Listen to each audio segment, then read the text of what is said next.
Welcome to Indivisible. I'm your host, John Stubbins. Thanks for joining us tonight, America.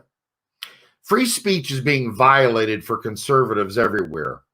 It starts in our schools and it ends in everyday society, affecting everything, including our places of work, corporate America, etc.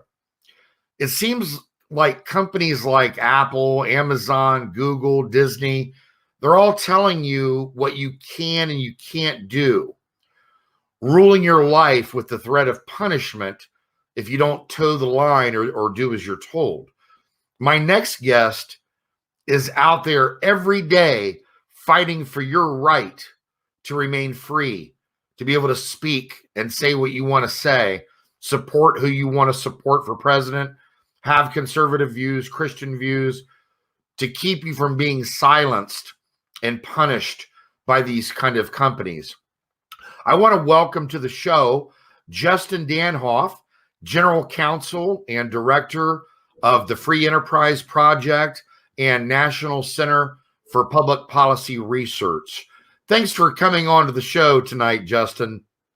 Thanks so much, John. This is such an important topic. I'm happy to talk about it. Well, and we're thrilled to have you because we support what you're doing. Your background is really impressive, Justin. Please tell our audience about the Free Enterprise Project and why it matters to them. Yeah, so the Free Enterprise Project, we started it about a decade ago now out of the National Center for Public Policy Research, one of the longest standing conservative think tanks in the United States of America. And what we were witnessing was, at that time, we called it corporate America's slow march to the left. We were curious, why were companies taking, for example, the position to support Obamacare, right? When these are big pharmaceutical and, big insurance companies, we thought that was a little curious, considering all the way back in 1993 and 1994, the insurance companies and the pharmaceutical companies stood up against Hillary Care. Fast forward to 2010, and they're all on board with Obamacare. We thought that's pretty interesting, and we started digging deeper. We find out they're supporting things like cap and trade legislation. Large industrial companies were thinking that's odd. And then we saw that they were attacking religious freedom at the state level and through the courts. Why are companies even involved in these debates? And we took a look, and we found out that the left was using shareholder activism to get corporate America into their cultural lane. We didn't really know anything about it at the time, to be completely honest with you, but we said, hey, we better get engaged in this fight.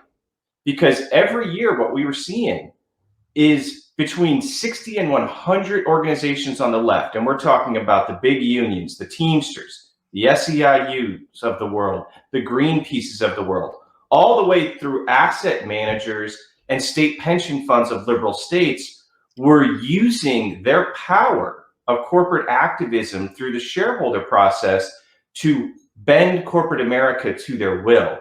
And we've started the Free Enterprise Project to be a thorn in the side of the left when they're engaged in this, and the companies that are engaged in reducing liberty. You know, first of all, we appreciate you doing what you do, for standing up, for fighting for us out there. I wish more people would do what you're doing and stand up and not be afraid to do so. You've taken on companies like Disney and Starbucks, Apple, etc. And I've looked at that research that you've done, and I was sad to see that Starbucks denied your proposal. What did you find out from Disney? Did Disney accept the proposal? It sounded like their shareholders wanted it. Yeah. So first of all, in the reverse order with Disney, right? They have a new CEO, Bob Chapek. Bob Iger's been the CEO for quite a long time. And under their leadership, ABC News has drifted further and further to the left with their extreme anti-conservative slant when they present the news. And Iger is a well-known liberal. So I went to the shareholder meeting this year in March, and I asked the new CEO, Bob Chapek, if they were going to change course and get back to objective news, not telling viewers what to think, but presenting the news in an objective way so that viewers can make an informed decision on their own. And let me tell you, meet the new boss, same as the old boss. The new CEO, Bob Chapek, stuck his head in the sand just as Bob Iger has for years, denied that there's liberal bias at ABC. Straight up denial. He said his first act as the new CEO was to go to the headquarters in Manhattan, and what he said he found of the ABC News headquarters in Manhattan was nothing but professional, objective individuals, no bias whatsoever. I mean, it's a laughable concept, or it's a laughable thought on its face, especially in light of the fact that I actually asked the question based off the great groundbreaking work that James O'Keefe and his team at Project Veritas had done by exposing ABC producers and on-air talent actually telling the truth every once in a while, accidentally, mind you, in front of a camera that James's team had put in place to where they flat out admitted that they don't cover President Trump fairly, that this is a decision made by the bosses, and the bosses regularly spike stories that would be uncomfortable to powerful liberals such as the Clinton family. And so, based off that evidence, it's who are you going to believe, me or your lying eyes, right? And then at Starbucks, this is, John, this is disturbing. I watched the video, by the way, of the presentation that you made, and it just kills me. It's like, why are these companies refusing to recognize conservative views, thoughts, rights? It's like you brought up the point that I thought was extremely smart, which is that conservatives intentionally aren't going to Starbucks. I know I don't. Okay. And I would never want to work for Starbucks. Some of their policies are just insane.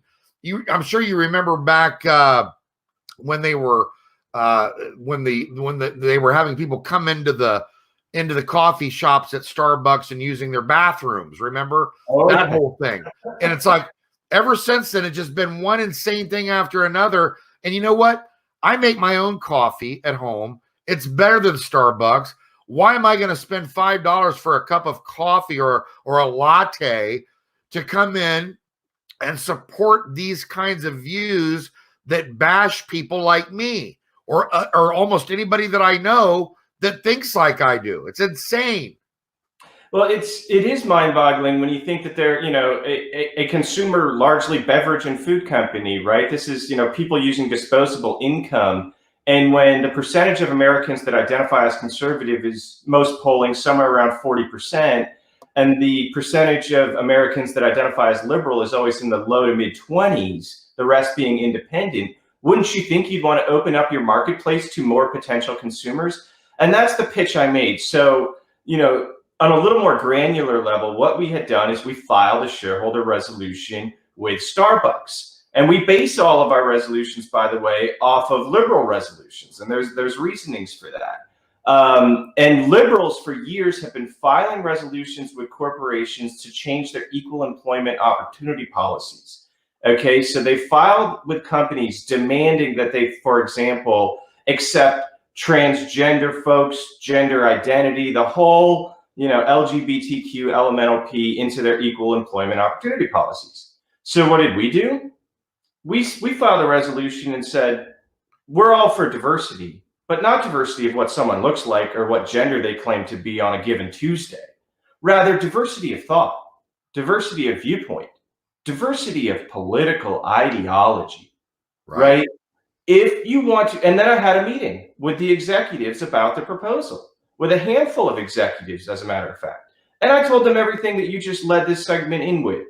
I said, look, I go to conservative conferences all around the country. I'm part of the conservative movement in Washington, D.C. We don't serve Starbucks at any of our conferences. None of us frequent your stores. And frankly, I work and I'm close with a lot of very talented individuals that are great business minds, great lawyers, great academics, great policy thinkers. None of us would ever consider working or applying for a job at your company. But guess what? If you were to change your equal employment opportunity policy to say, we protect you even if you have a political view that management doesn't agree with, right? That we're opening ourselves up to acceptance of viewpoint diversity, you might just be able to change a few minds. Maybe perhaps if you signal to conservatives that we don't literally hate your guts, folks will go buy one of your $5 lattes. Right. But that's not the case right now. And so with all of that information, Starbucks still didn't care, folks. Nope. They rejected the resolution. I listened to the whole thing, and it's like they're out of touch. They think that they're so cool and so woke, but the reality is they're lost. We're going to take a quick break, America. We'll be right back with Justin Danhof.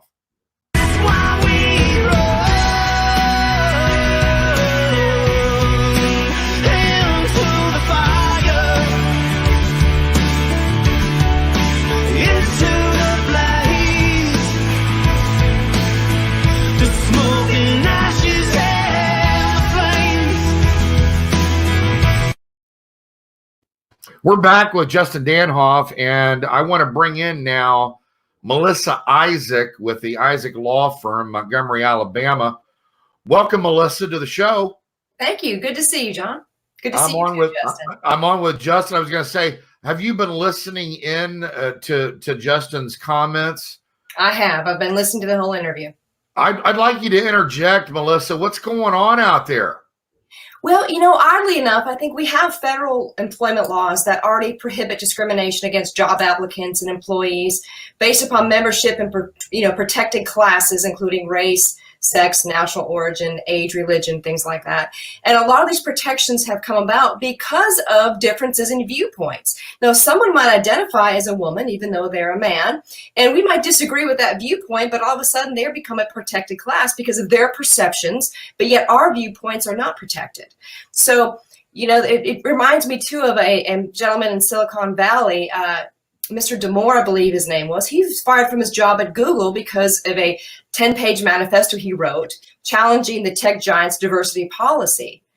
But, he ultimately dismissed his case due to an arbitration clause, but nonetheless, he wasn't considered in this protected class. So are conservatives a protected class? I think that's the question. And I think the answer is no, we're not. No, we're not. And Justin, I know that you're out there on the front lines fighting for conservatives.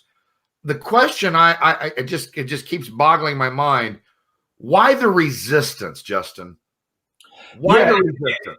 I think there's a couple answers to it. First, it's a groupthink mentality, right? The left is very guilty of this groupthink mentality. And so one of the shareholder resolutions that I filed with a lot of big tech companies is actually not at the employee level, but at the board level.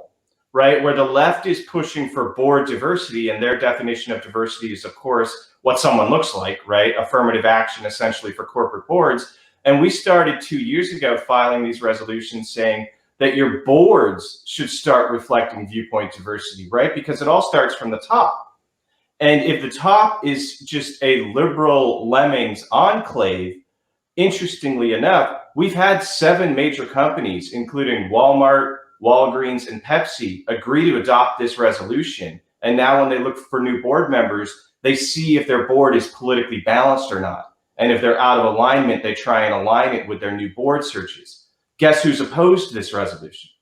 Facebook, Apple, Amazon, Twitter, Netflix, any company that you think of as a left-leaning company, Salesforce, another great example. They have all rejected this resolution.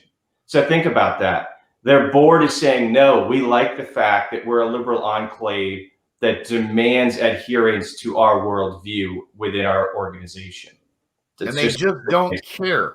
They just don't care. They don't even, I guess it doesn't dawn on them that they're alienating half of the country, if not more, from, and I know so many people that they won't go see Disney films.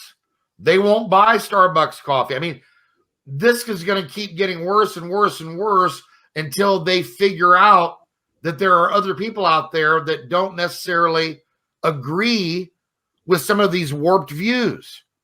We're going to take a quick break. We'll be right back, America.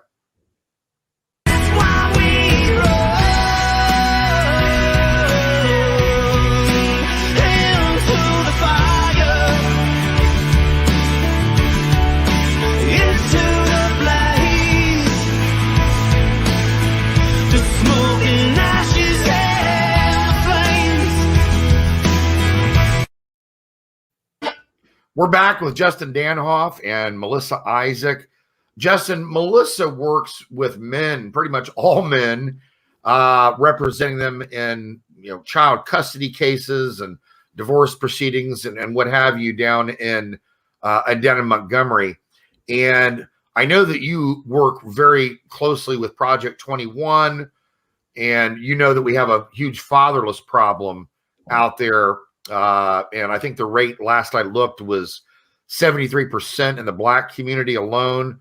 It's just absurd, the numbers. And one of the issues that's near and dear to my heart is this issue of fatherlessness. And I work with the First Hour for Men, the Fatherhood Commission, with Eric Carroll, Dad Talk USA, with Melissa Isaac, and many others, trying to bring this to the surface.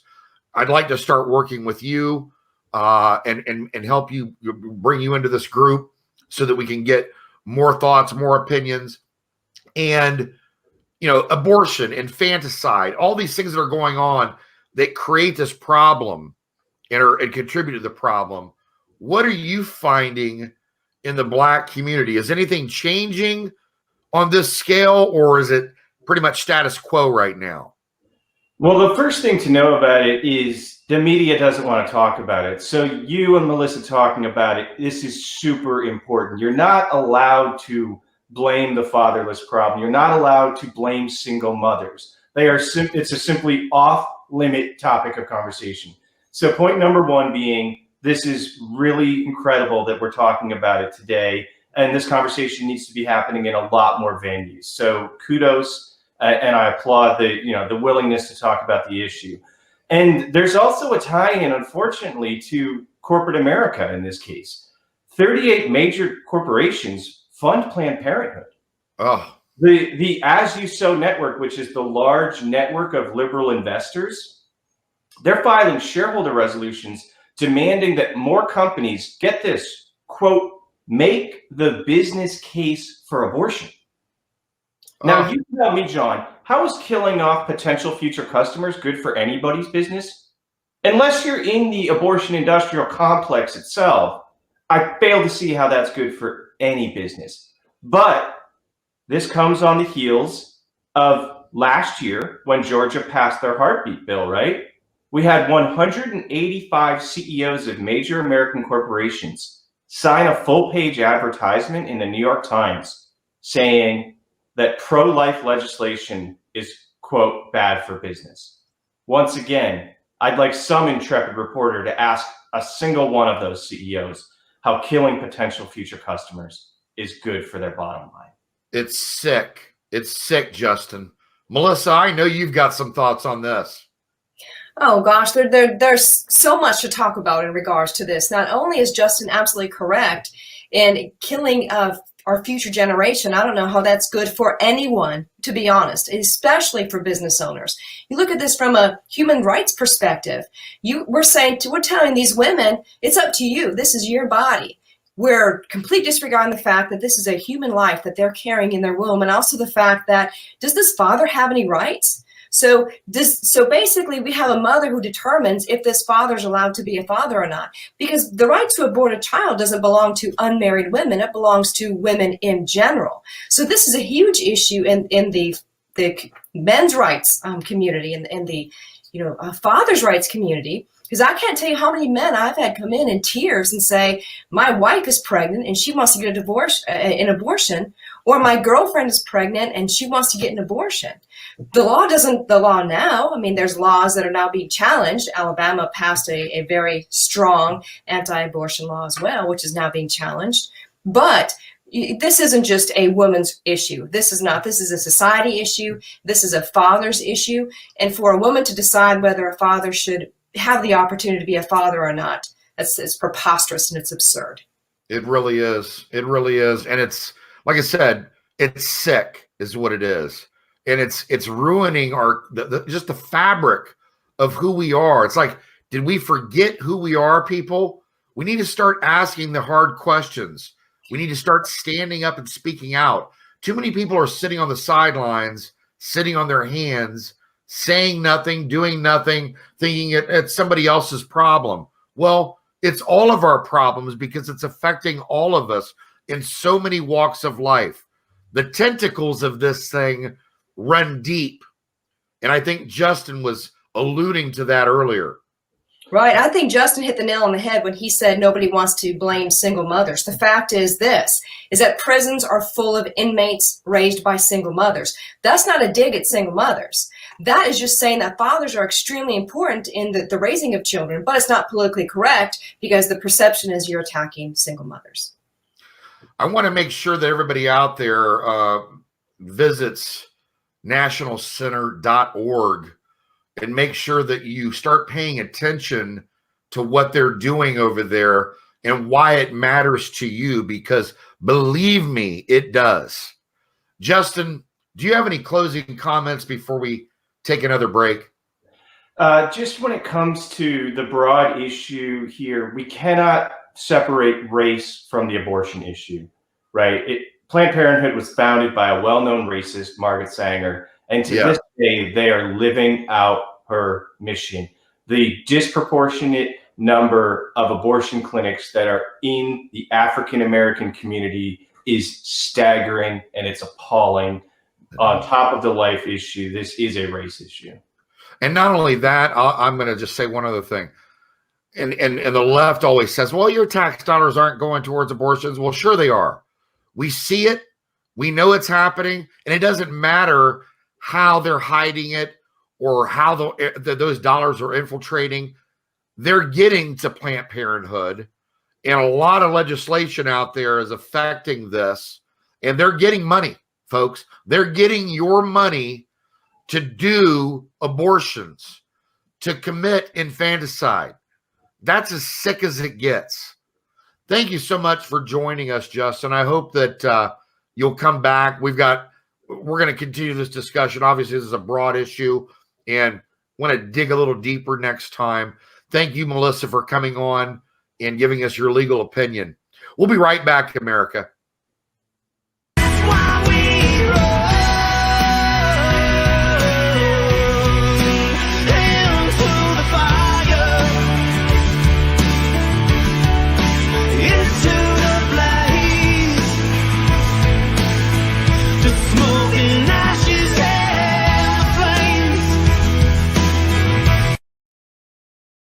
I'm sure that we'll be continuing this discussion with Justin as we have him back next time, and Melissa. And I'd also like to bring on Eric Carroll for our next interview with Justin and Melissa.